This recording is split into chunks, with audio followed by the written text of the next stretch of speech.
Hello everyone. आज मला तुमच्याबरोबर एक केस स्टडी शेअर करायची. तिचं नाव आहे सौम्या. ऑफकोर्स कॉन्फिडेन्शियलिटी पर्पज म्हणून नाव बदललं आहे. She is 29 years old and she had a really tough breakup 2 वर्षापूर्वी which left her with some serious trust issues.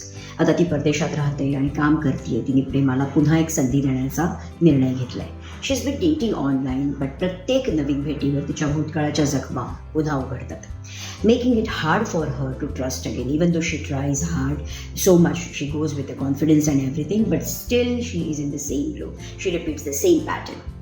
याशिवाय तिचे पालक, तिचे नातेवाईक तिच्या करिअरबद्दल नक्कीच प्राऊड फील करतात, पण एकटेपणाबद्दल मात्र सतत तिला दबाव टाकतात. इट्स रिअली ओव्हरवेल्मिंग फॉर हर.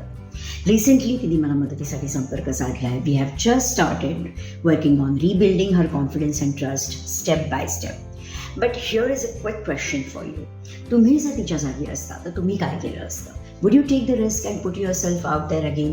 का तुम्ही हील होण्यासाठी थांबला असतात? And if it were your friend also in this situation, तुम्ही त्याला किंवा तिला पुढे जाण्यासाठी एक फॅमिलीच्या अपेक्षांना सामोरं कसं जावं ह्यासाठी तुम्ही काय सल्ला दिला असता? Let me know your thoughts.